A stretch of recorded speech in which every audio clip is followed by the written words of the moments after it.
So, good morning. This is Rebecca Kilpatrick, and we are continuing our Fringe Benefit series for the CPP and FCP exam prep. Today, we are starting with group term life and the taxability of it. One of the more popular benefits offered to employees is employer-provided life insurance. And the most common type is group term life, which most often provides a death benefit payable in a lump sum to the employee's designated beneficiaries. The value of employer-provided group term life insurance up to $50,000 is excluded from the income. The value of coverage in excess of $50,000 minus any amount paid by the employee for that coverage after taxes would be included in the employee's income. The value of excess coverage is subject to Social Security and Medicare, but not federal income tax withholding or FUTA. At their option, employers may withhold federal income tax on the value for their employees, but it is not required. It's simply just increasing the employee's income. Employees must pay that federal income tax owed on any amount of group term life insurance above $50,000. So as you can see on this table here, no two employees really are going to have that same cost unless they're within that same bracket and make exactly the same wages. So it does take some time and a little bit of caution to go through and actually calculate that cost per thousand of coverage to add to their income. So here's how you would break everything down. You're going to determine the total amount of the employee's group term life coverage under the employer's plan, calculate the amount in excess of $50,000 for that benefit, divide the excess insurance by $1,000, find the employee's age as of December 31st of the year during which the benefit is taxable, and then you're going to use that IRS uniform premium table to calculate that amount. Obviously, you're going to deduct any after-tax contributions that the employee has made for that coverage. If they're, paying half or something along those lines, you would want to make sure that you're accounting for that and not taxing them on a portion that they are paying for. But the excess you're going to add to the employee's income, withhold and pay Social Security and Medicare taxes, and report the amount as required. In our example, Valerie is 64 years old as of December 31st. Her employer's non-discriminatory group term life insurance plan provides her with coverage equal to 2 times her annual salary, which is pretty common. Her annual salary as of January 1 was $65,000. Her employer's plan has a maximum coverage amount of $125,000. Valerie contributes $25 per month in after-tax dollars toward that insurance premium. So here's how you break down that calculation. Step 1 is going to be to take their annual salary times 2, since the value is, the premium itself, their insurance coverage is twice their annual salary. You're going to take that $125,000. Why is it 125? Oh, her employer's maximum is 125,000. Sorry, I missed that step. So we're going to subtract that 50,000 because we're only going to charge her the additional of between 50,000 and 125, which is 75,000. Divide that by 1,000, which is 75. Now we're going to go to that table on the left and find her age so that we know how much her cost is per $1,000. Her cost is 66 cents per thousand. We're going to multiply that by 75, which is $49.50. We're also going to deduct how much Valerie is paying herself, that $25. So we're going to put an additional $24.50 per month of taxable income on Valerie.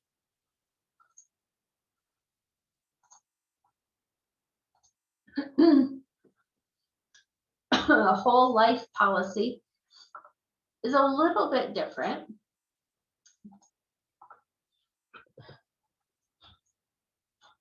Employers can purchase an individual whole life policy or pay for the employees and pay the premium on policies that employees already own if they choose.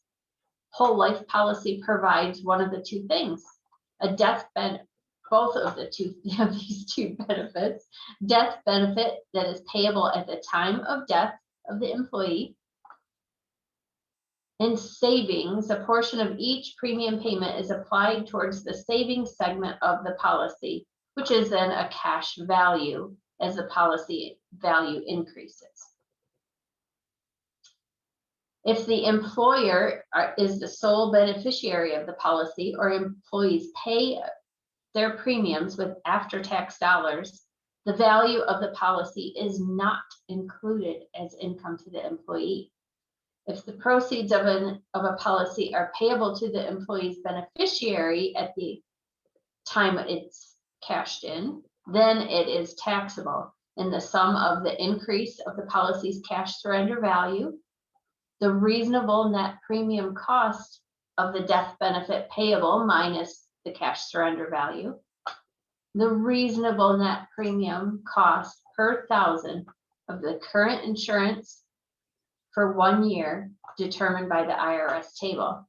Keeping in mind the most common item is that group term life, and it is a question on the exam. Hint, hint. So you will want to make sure that you're watching that.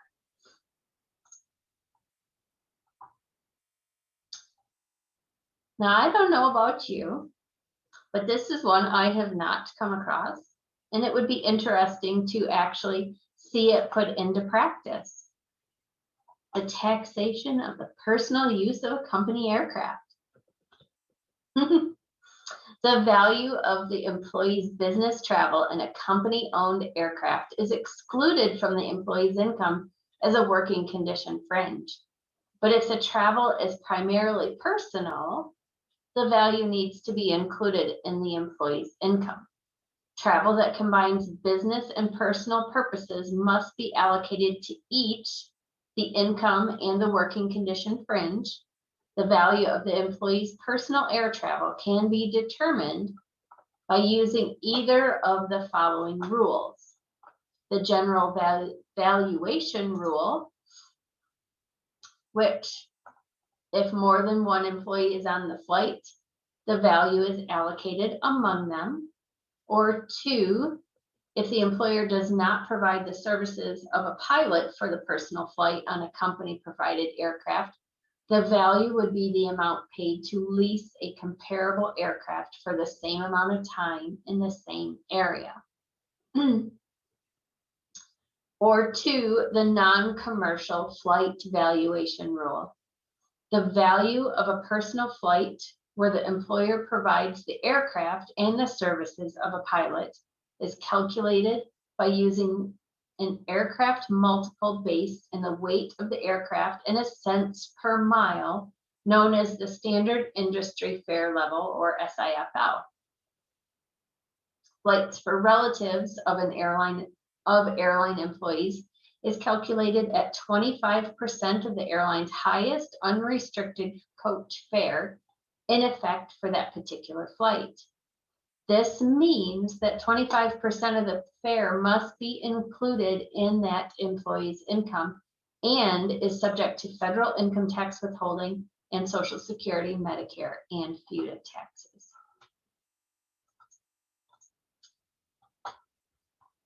Employer provided educational assistance. So this is another very popular benefit provided by employers to employees is tuition expense or educational assistance. Employees pay for or reimburse them for the cost of educational courses they attend. Different taxation rules apply toward employer-paid educational assistance depending on whether the courses attended are job-related or non-job related.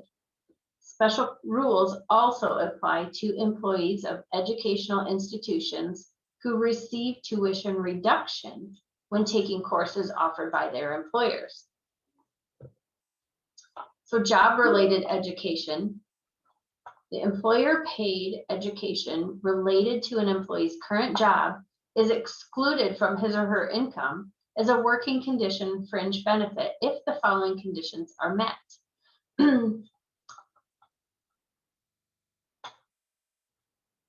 The courses are not necessary to meet the minimum education requirements of the job. It's just to further your education.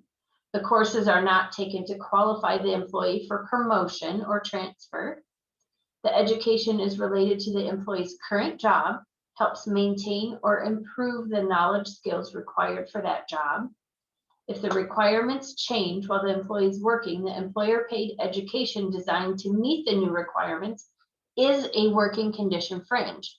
And there's no dollar limit on this exclusion from income related to job education. Pardon me, non-job related education. There is an exclusion of $5,250 per year for non-related job education assistance provided by an employer to an employee. The educational assistance must be provided through an educational assistance program or EAP.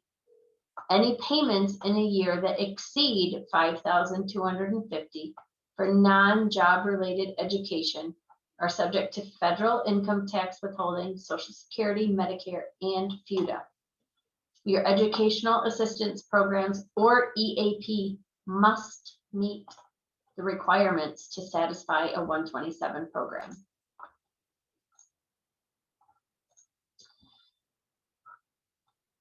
And that is, we are still in section 2 of this for the non-job related. Just so you know, programs must be exclusive of a benefit of the employer's employees, including employees on military leave, individuals who are self-employed, and employees who are retired, disabled, or laid off. The program may not provide benefits to the employee's spouses or dependents. The IRS allows employers to continue to provide EAP after employees have terminated their employment, regardless of reason for that termination.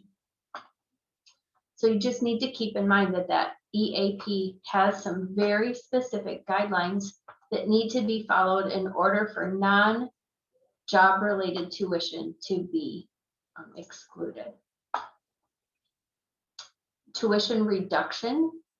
Employees working for educational institutions may receive reduction in tuition from their employers for taking courses at that institution. This tuition assistance is limited to employees of educational institutions who are taking undergrad, graduate teaching assistants, and those who are working as research assistants. Their reduction in tuition must not represent payment for services rendered in that educational institution, excuse me. The individuals eligible for such type of tuition reduction would be current employees, retired or disabled employees, and their widowers, spouses, dependent children. The reduction is available to highly compensated employees as long as it does not discriminate in their favor. Another type of employer-provided educational assistance is under scholarship and fellowships. Qualified scholarships and fellowship grants, including tuition payments and related expenses, are excluded from an individual's income if the individual is a candidate for a degree at an educational institution. The exclusion does not apply to any part of the scholarship or fellowship grant that represents payment for teaching, research, or other services rendered to the educational institution as a condition for receiving that scholarship.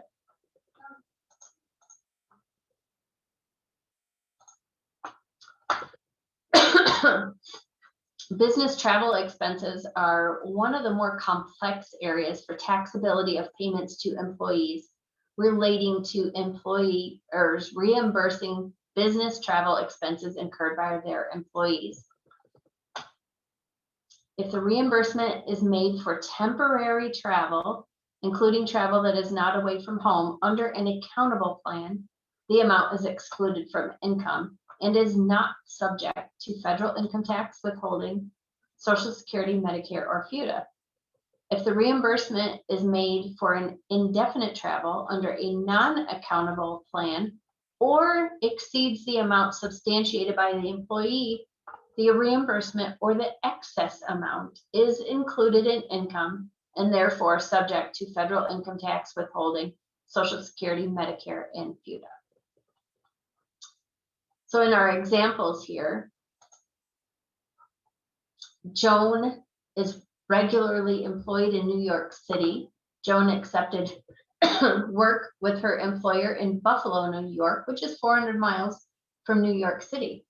Joan realistically expected to work in Buffalo, her work in Buffalo to be completed in 6 months and planned to return to New York City at that time.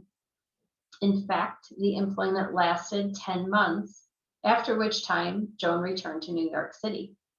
Because she realistically expected the work in Buffalo to last only 6 months, even though it did in fact last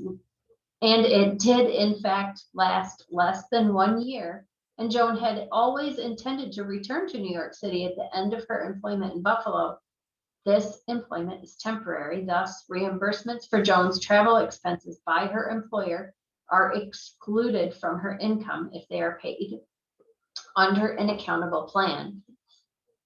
Example number 2, the facts are the same in example number 1, except Joan realistically expected the work in Buffalo to be completed in 18 months, but it was completed in 10. Joan's employment in Buffalo is indefinite because she realistically expected the work there would last longer than 1 year, even though it lasted less. Reimbursements for Joan's travel expenses paid by her employer are included in her income, regardless of the employer's reimbursement income. So there again, it's going to tie right back to what was the expectation? How long was that position supposed to last, or that travel supposed to last? Example number 3, the facts are the same as in example number 1, except Joan realistically expected the work in Buffalo to be completed in 9 months. After 8 months, Joan was asked to remain for 7 more months, a total stay of actually 15 months. Therefore, Joan's employment in Buffalo is temporary for 8 months and indefinite for the remaining 7. So we're going to split that taxability.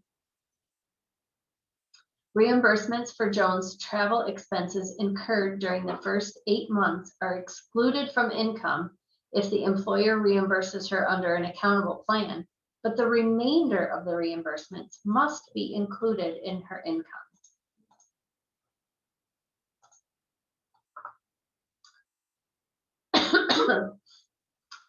Reimbursements under an accountable plan.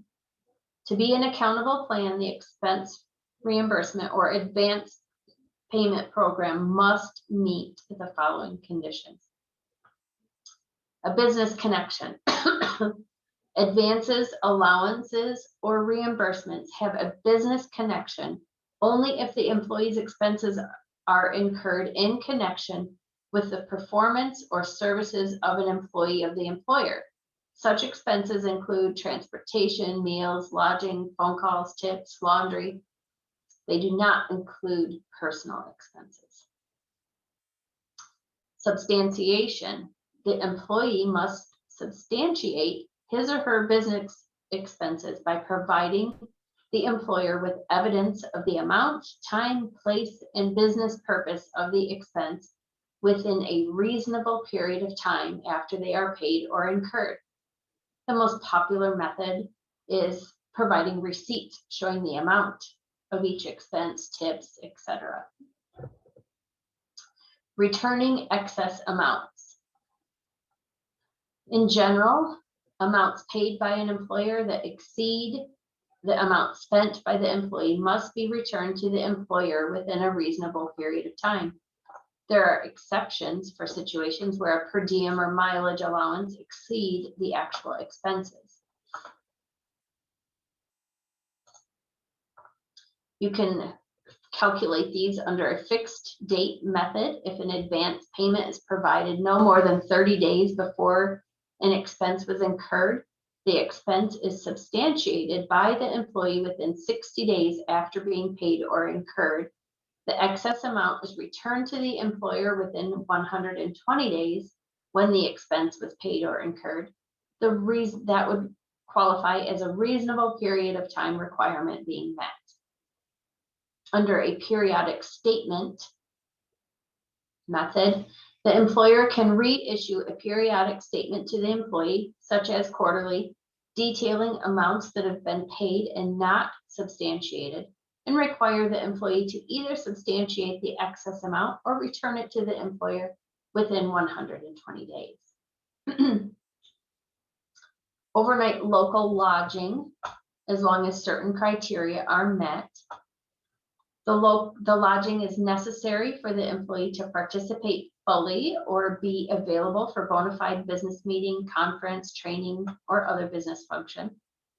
The lodging is for a period that does not exceed 5 calendar days and does not recur more frequently than once a calendar quarter. The individual must be an employee. The employee's employer requires the employee to remain at the activity or function overnight. And the lodging is not lavish or extravagant under circumstances and does not provide significant element of personal pleasure. So here's a couple of examples. Employee training, employer pays. The employer conducts a 4-day training session for its employees at a local hotel near employer's main office. The training is directly connected with the employer's trade or business. Some employees attending the training are traveling away from home, and some employees are not traveling away from home. The employer requires all employees attending the training to remain at a local hotel overnight for the bona fide purpose of facilitating the training. The employer pays the cost of the lodging to the hotel directly and does not treat the value as compensation to the employees. This training is a bona fide condition or requirement of employment, and the employer has a non-compensatory business purpose for paying the lodging expenses. Example number 2. The facts are the same in example number 1, except the employees pay the cost of their lodging at the hotel directly to the hotel. The employer then reimburses the employees for the lodging, and the employer does not treat the reimbursement as compensation to the employees. The training is a bona fide condition or requirement of employment, and the employer is reimbursing the lodging expense for a non-compensatory business purpose and not primarily to provide a social or personal benefit to the employees. And the lodging employer provides is not lavish or extravagant. The employees incur the expenses in performing services for the employer. If the employer had not reimbursed the employees who are not traveling away from home for the cost of lodging, the expense would have been deductible by them as an ordinary and necessary business expense. Therefore, the reimbursement to the employees are made under an accountable plan and are excluded from their gross income.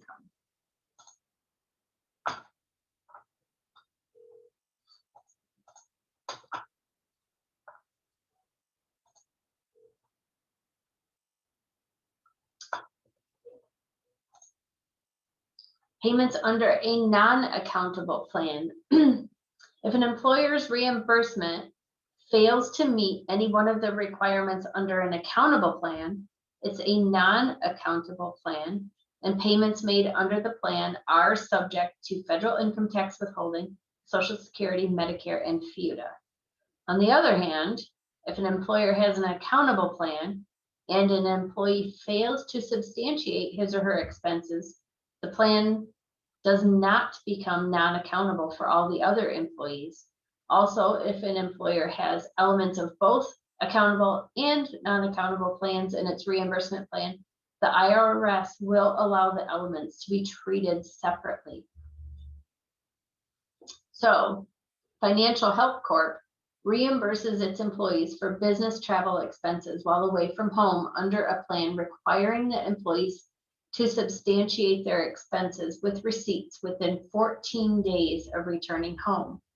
FHC also gives its employees $50 a month as an allowance to spend on office supplies without requiring substantiation or return of amounts provided in excess of actual expenses. The monthly office expense allowance program is a non-accountable plan that the IRS would treat separately from that travel expense reimbursement plan.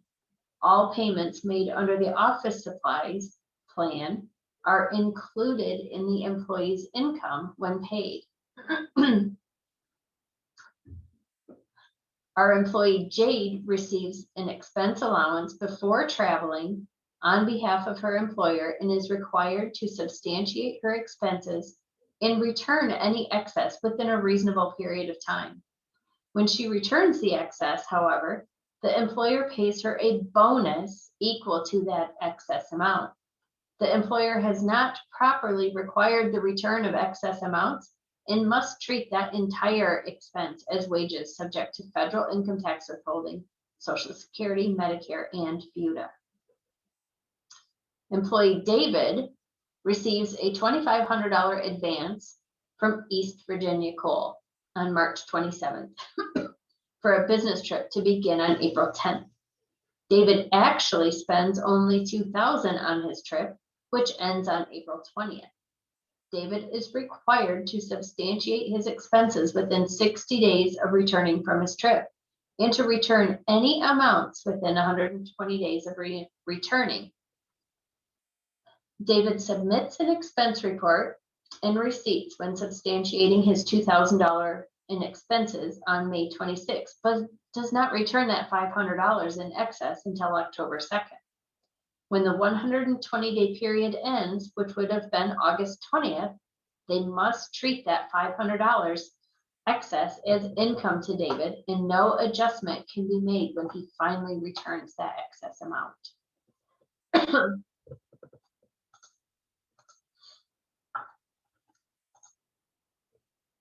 Another type of business expense frequently given out to employees is a per diem allowance.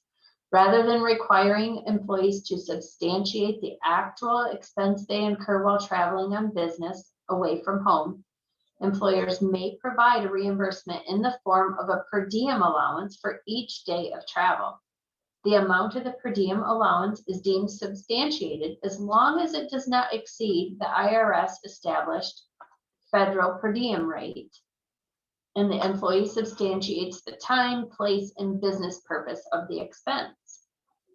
If the per diem plan meets all other requirements of an accountable plan, a per diem allowance may be used to substantiate expenses incurred if the allowance is paid for ordinary and necessary business expenses incurred, is reasonably calculated not to exceed the amount of the expenses or expected expenses, is paid at the applicable federal per diem rate or other IRS rate, or is paid under a flat rate stated schedule in accordance with its normal business practices. Under the per diem allowance method, the amount deemed substantiated is the lesser of the per diem allowance or the federal per diem rate for the area the employee is traveling. That is the locality of travel.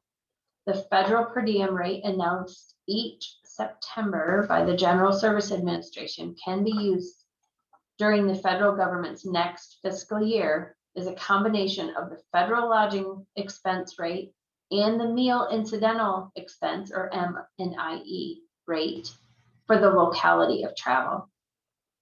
The federal per diem rates for non-standard areas in the continental US, or CONUS, beginning October 1 of 2019, range from $149 off season to $472 for more than 300 locations. It's crucial that if you need to know how much the rate is to have a per diem rate for an employee traveling, that you look that up. You can find that under publication 15. You can find a link to get to that.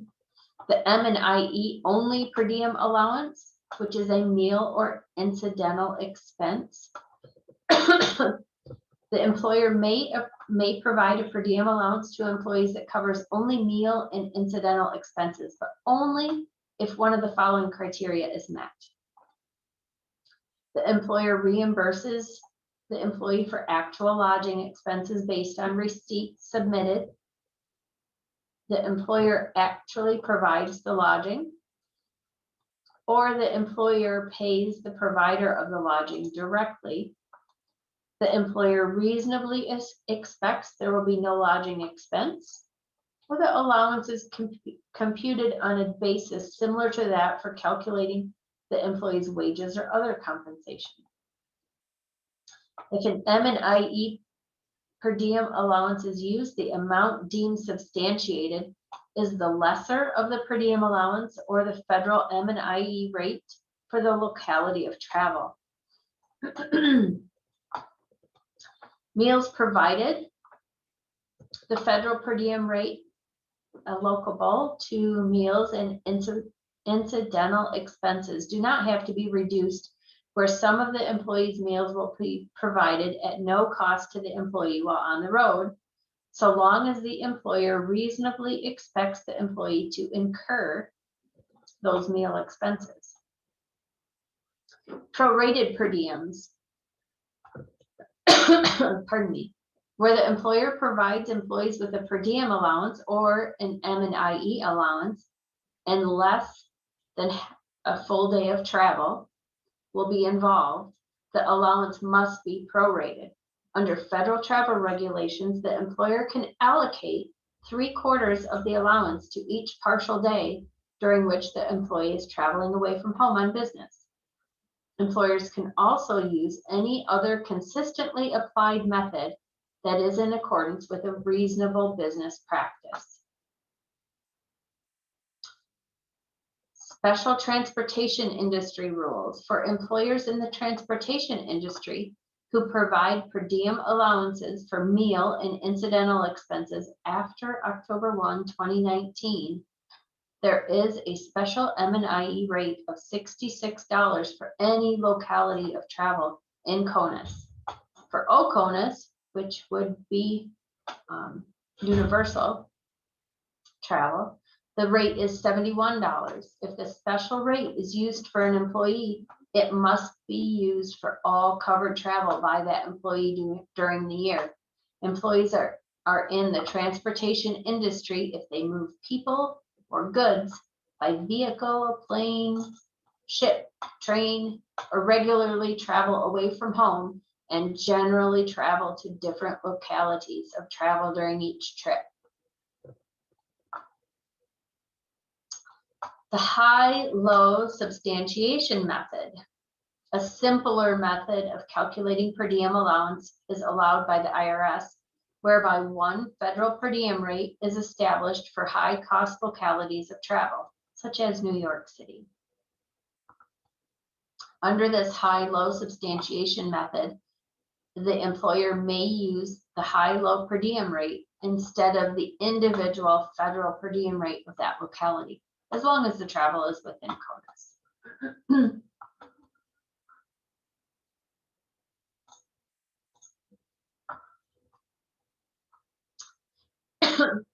Employer provided daily transportation expenses. An employee's transportation expenses incurred in going between his or her residence and a work location not involving overnight travel generally are non-deductible personal commuting expenses rather than a deductible business expense.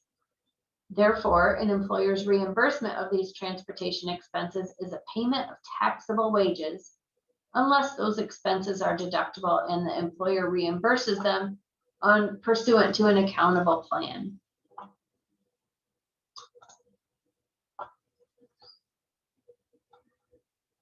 There are special circumstances involved if there's breaks in service. The breaks in service is in examples number 1 and 2 here. Definition is the IRS has not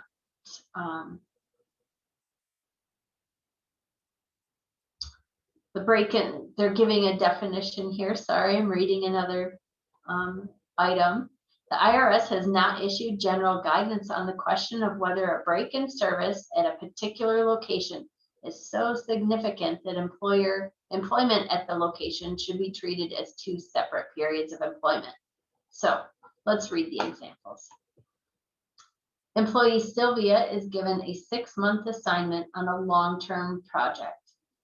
And more than a year after completing the 6-month assignment, she is unexpectedly reassigned to the project for a 7-month period. Here, since the initial 6-month assignment is realistically expected to last for 1 year or less, the employee's employment with respect to that phase of the project is temporary. Sylvia's expenses of going between her residence and this location are deductible business expenses. A break exceeding 1 year is clearly significant enough to restart the clock when Sylvia begins the 7-month reassignment. Sylvia's expenses of going between her residence and this location are deductible business expenses since the reassignment is realistically expected to last for 1 year or less.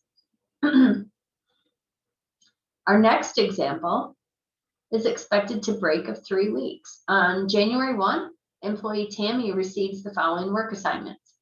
Work at client DEF office for an 8-month period, January 1 to August 31. Work exclusively at GHI's office for 3 weeks, September 1 through September 21. And then work again at DEF's office for a 4-month period, September 22nd to January 22nd. Here, because the 3-week break in service at DEF's office is inconsequential, on January 1, there is a realistic expectation that Tammy will be employed at DEF's office for a period exceeding 1 year, January 1 through January 22 of the following year. Tammy's employment at DEF's office is not temporary, and any reimbursement of her transportation expenses between her residence and DEF's office are now taxable wages.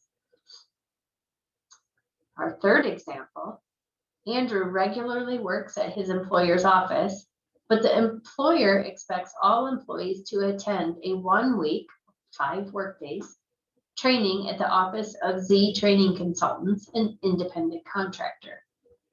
Andrew annually attends this training, but does not go to the Z office at any other time. Each year's training session reflects work methods and technologies used by Andrew's employer, and each annual session has a unique agenda. The dates of the annual training session vary according to the availability of Z's training staff. Under the facts described, the training session should be treated as employment at a temporary work location. It should be noted, however, if the training sessions were conducted in the office where Andrew regularly works, any reimbursement of transportation expenses between Andrew's residence and the training would then be taxable wages. Pop quiz. Employer paid meals or lodging are taxable when a travel advance is provided under the requirements of an accountable plan for meals and lodging.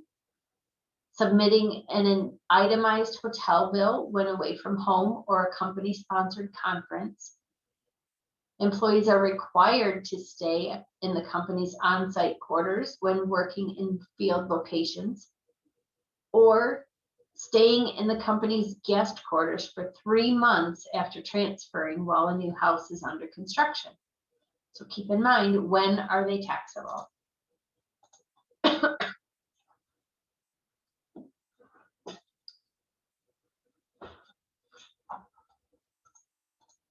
If you guessed item D, you'd be correct.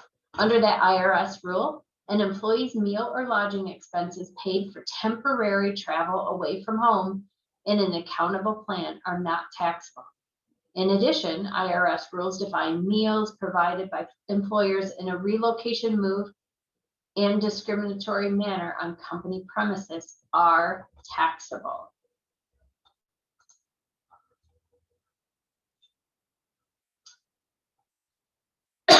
Mileage allowances. An employer may reimburse its employees for local travel or transportation expenses while away from home through a mileage allowance. The amount of the allowance up to the federal business standard mileage rate is 0.575 for 2020 is deemed substantiated so long as the employee substantiates the time, place, and business travel purpose.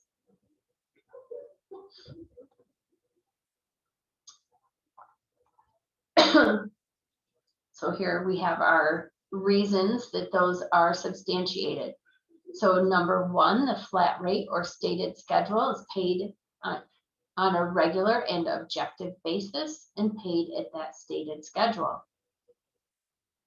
2, they're paid fixed and variable rate allowance. A FAVR allowance uses a flat rate or stated schedule that combines periodic fixed and variable rate payments. Spousal travel expenses of a spouse, dependent, or other person, not including a business associate, are not deductible as a business deduction unless specific criteria are met. In our example, in 2020, Titanic Frozen Foods provides its sales reps with a mileage allowance of 0.60 cents per mile and does not require them to return amounts in excess of the amount deemed substantiated, although they must return amounts advanced for unsubstantiated miles. Employee Nancy receives an allowance for 800 miles of business travel. She travels 500 miles on business, which she substantiates. Nancy must return $180 to Titanic, representing the amount of the allowance for unsubstantiated miles, or 300 times 0.60. She may keep the $12.50 that represents the amount advanced in excess of the deemed substantiation. Her actual miles of 500 times 0.60 minus 0.575, but must be included in her wages. On Nancy's 2020 Form W-2, Titanic must include that $12.50 excess amount in box 1, 3, and 5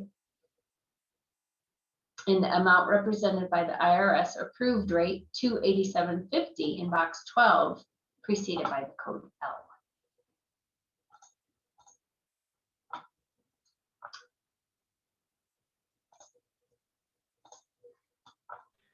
So we're right at our time limit for today. That's what I was just going to ask you. So I think good stopping point, and then we'll pick up and try to move quickly through the rest of this tomorrow. Absolutely. Okay. All right. Well, thanks for being here, Kalisha. Thank you for walking us through all of this, Rebecca. No problem. We'll see you tomorrow. Yeah, thank you, Rebecca. Bye. Okay. Bye. Bye.